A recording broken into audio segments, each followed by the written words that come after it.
Boa noite, queridos amigos, queridas amigas em Cristo. Chegou mais uma sexta-feira, uma semana difícil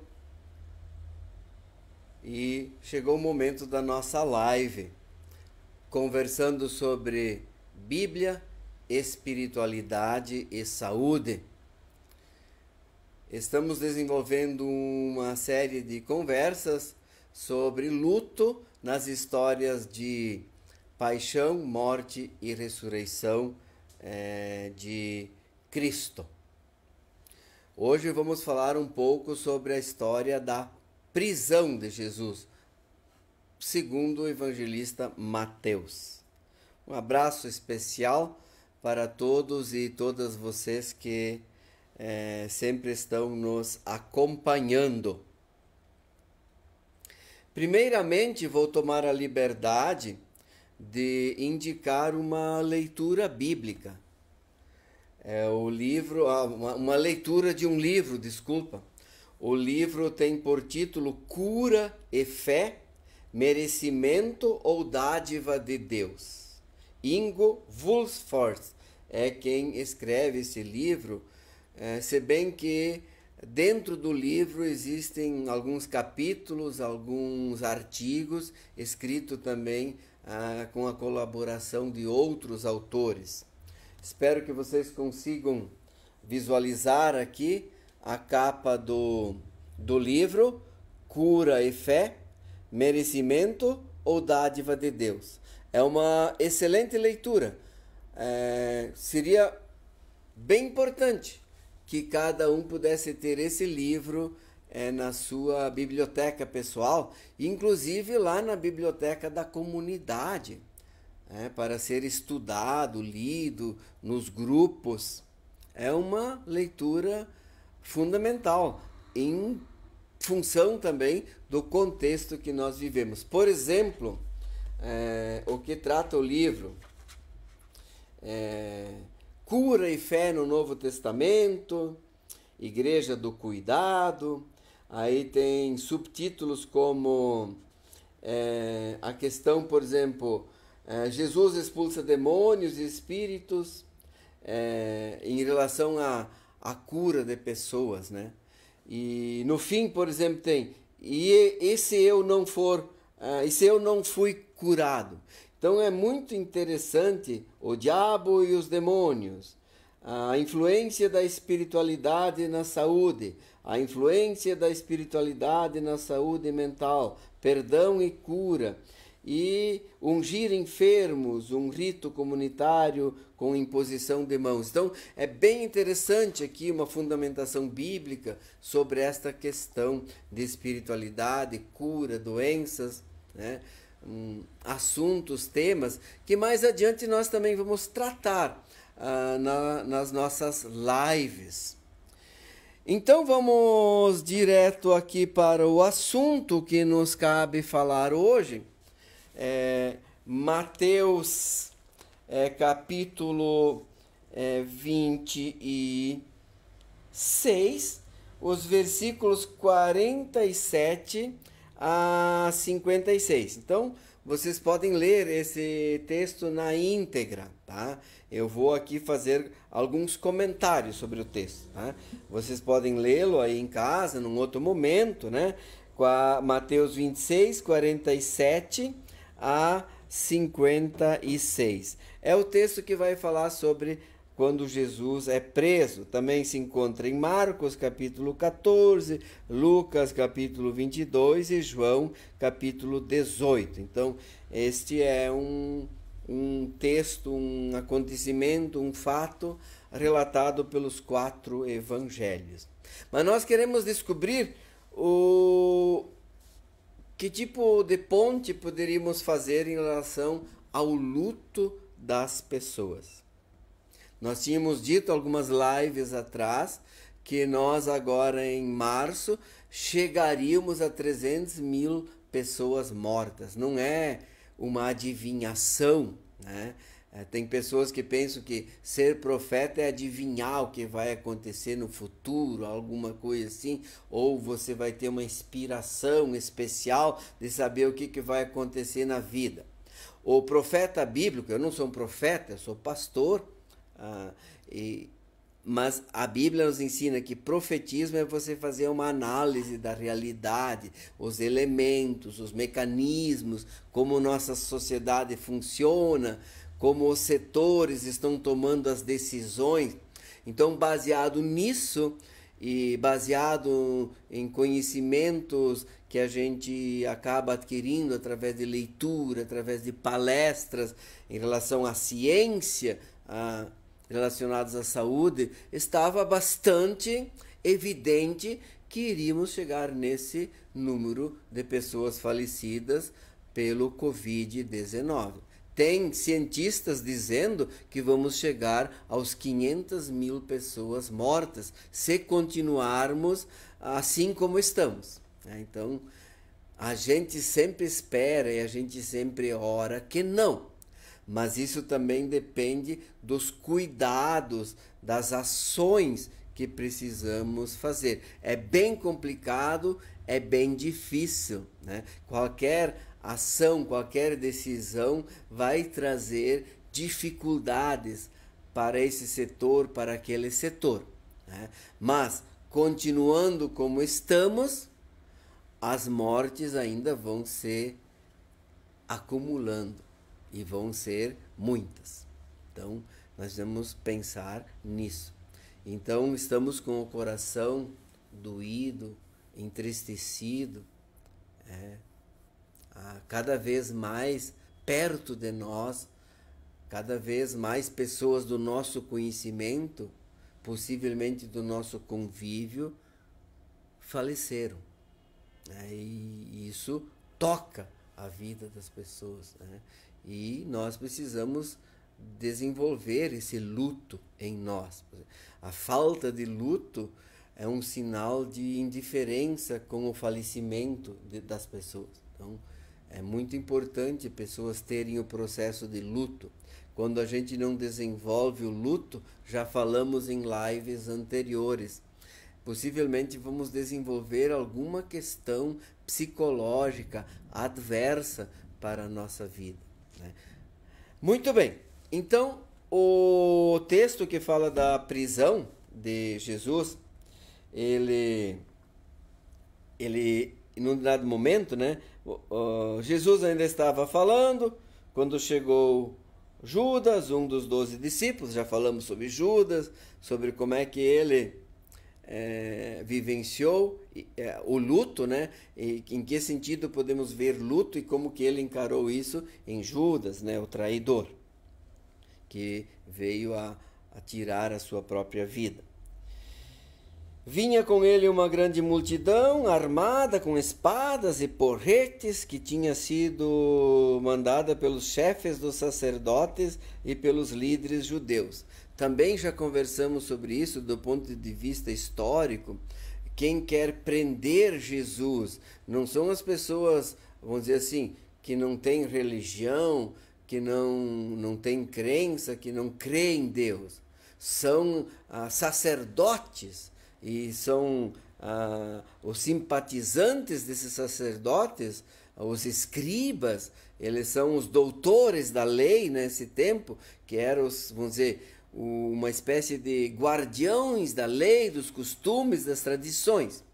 E esse grupo de pessoas era o principal interessado em prender Jesus, acusá-lo de blasfêmia para que ele fosse morto, né? Então, precisamos entender isso, né? A religião constituída da época, ela não conseguiu conviver com a pregação de Jesus, né? E aí, fala do traidor que foi beijar Jesus para entregá-lo. Quando aconteceu tudo isso, então eles chegaram, prenderam Jesus e o amarraram. Mas um dos que estavam ali com Jesus tirou a espada, atacou um empregado do grande sacerdote e cortou uma orelha dele. Aí Jesus disse: guarde a sua espada, pois quem usa uma espada será morto por uma espada. Então aqui está o primeiro ponto que eu quero abordar sobre luto. Quando ali então as coisas ficaram tensas para Jesus e para seus discípulos, e como falamos nas lives anteriores, a realidade não ia mais ser como antes. Então, sempre quando uma realidade na qual a gente vive, na qual a gente já está acostumado, na qual a gente já sabe, como se diz na linguagem popular, os atalhos, e essa realidade não vai mais poder ser vivenciada, a gente tem um processo de luto, uma perda. Toda perda tem um processo de luto. Luto não é só quando alguém, um ente querido, quando a gente sente tristeza pelo falecimento de alguém. Mas o luto pode estar acontecendo em vários níveis, em diferentes situações da vida. Em geral, mesmo que seja um período mais curto, ou a tristeza não seja tão intensa, as características do luto vão ser as mesmas. E uma das características que a gente pode ver aqui, diante de uma brusca mudança, um dos discípulos, então, tem uma espada lá, não vamos entrar nos detalhes, por que tem uma espada? Porque espada é uma ferramenta de guerra, não é uma ferramenta usual, cotidiana. Então, por quê? Porque Jesus era pacifista, sempre pregou assim a paz, e que as reações devem ser que se te bater num lado da face, ofereça outro. Então, Jesus não ia muito por este caminho. Então, podemos numa outra oportunidade falar melhor sobre essa questão, mas o que nos interessa? A precipitação. Quando a nossa vida muda bruscamente e nós vamos entrar num processo de luto, uma das coisas que podem acontecer para nós é a gente tomar decisões precipitadas. E muitas vezes isto acontece. Então, a decisão precipitada, ela pode desencadear vários conflitos entre as pessoas ali envolvidas. Pode, inclusive, ferir pessoas, como, vamos dizer, é o caso aqui, de uma forma muito precipitada. Pedro, provavelmente, um dos discípulos, não fala o nome dele ali, porque normalmente Pedro era o mais precipitado, o mais rapidinho ali em tomar decisões. E cortar a orelha de um guarda ali do sacerdote. Então, num momento em que coisas acontecem na nossa vida, acontecem mudanças bruscas, a perda de alguma situação, a perda de um ente querido,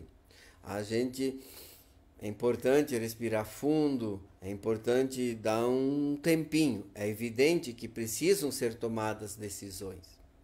Nesses momentos a gente precisa tomar decisões. As decisões vão ter que ser tomadas. Mas quanto mais o ambiente calmo for, melhor vão ser as decisões. Então as decisões precisam ser tomadas num ambiente de calma, de serenidade. É fácil? Não. Não é fácil. É muitas questões envolvidas. Mas acontece com frequência pessoas tomarem decisões precipitadas.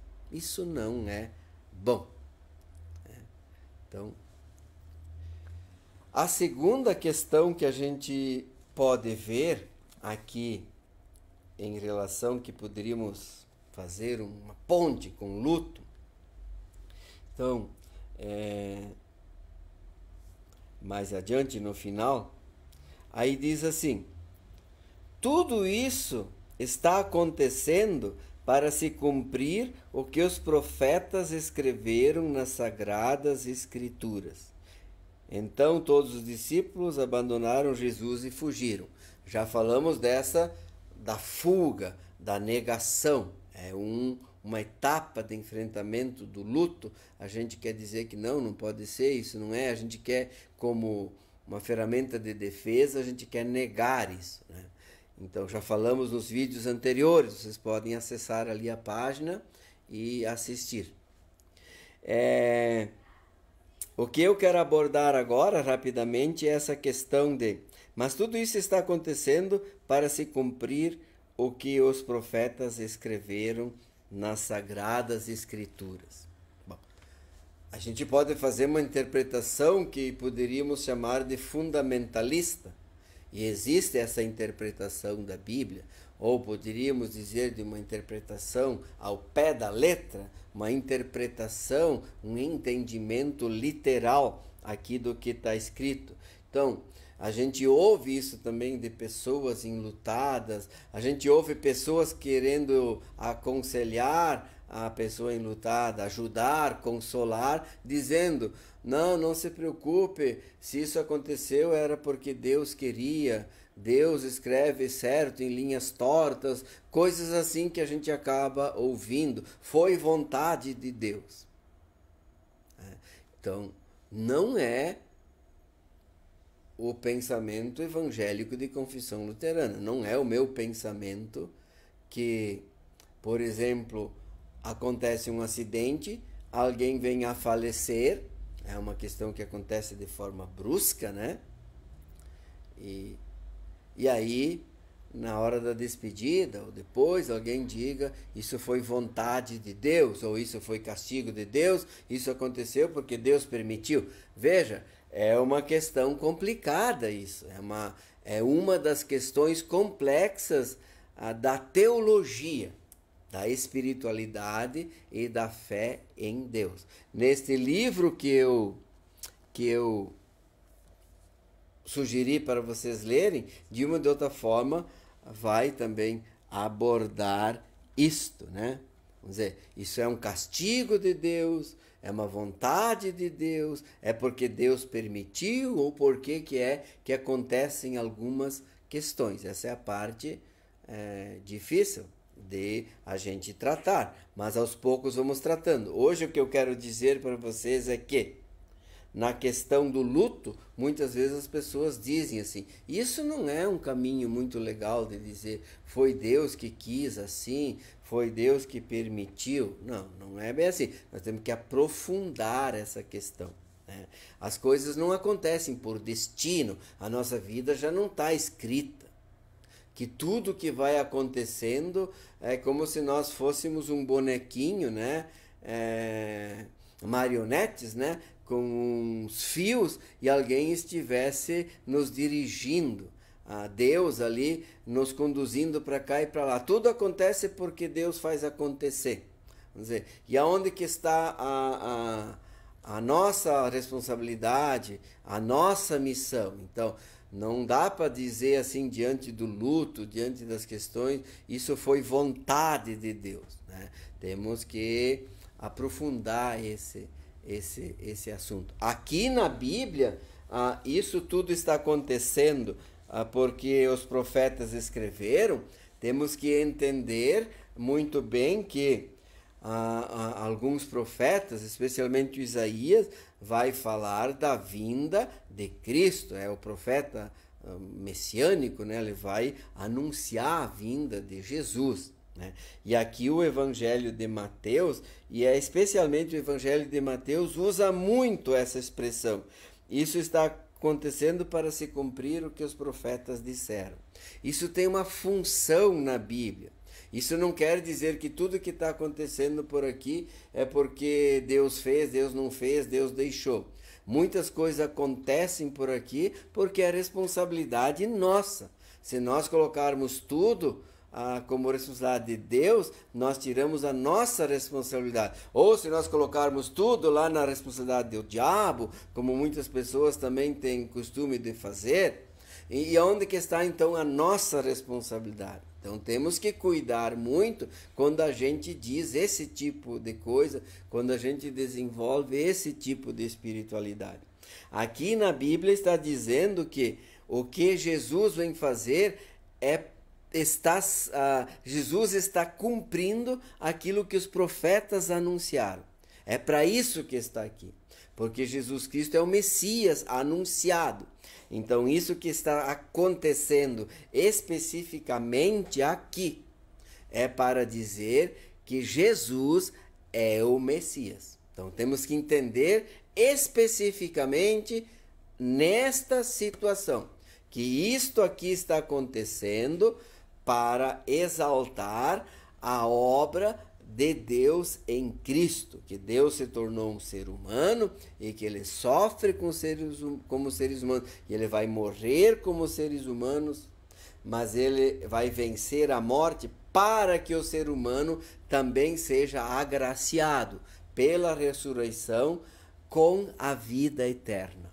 Então, para hoje, nós pensamos isto, né? Não se consegue aqui, em pouco tempo, aprofundar tudo isso, cada detalhe. Mas é isso. Cuidem com as precipitações. Se vocês estiverem próximo de pessoas enlutadas, ajudem elas primeiro a se acalmarem, a aguardarem um pouco, respirarem, absorver aquele momento inicial, aquele impacto, né? Para tomar decisões depois. Não tomem decisões por elas. É a família enlutada, é as pessoas enlutadas que devem tomar a decisão. Já falamos isso em vídeos anteriores.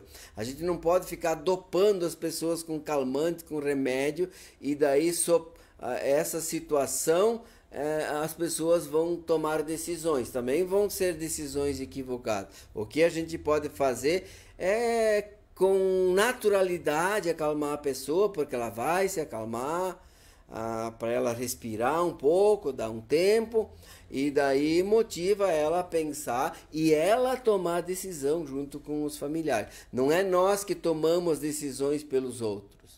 E nem dopamos as pessoas com calmantes para elas terem dificuldade de tomar decisões. Essa é a minha opinião, esse é o conselho que eu dou, sempre que possível. Claro, às vezes tem situações que tem médicos que acompanham pessoas, que tem situações que é aconselhável dar um medicamento, mas isso é o médico que vai decidir.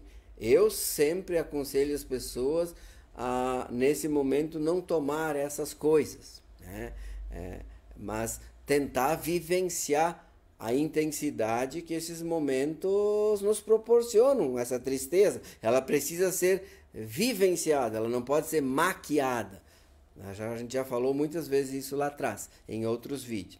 E a segunda coisa que nós falamos, então, as coisas que acontecem, nem tudo lá é responsabilidade de Deus nesse mundo, porque Deus nos colocou uma missão. Muitos sofrimentos, muitas situações, somos nós, seres humanos, que causamos em nós ou um nos outros. A Bíblia fala que existe pecado. Então, pecado é responsabilidade nossa.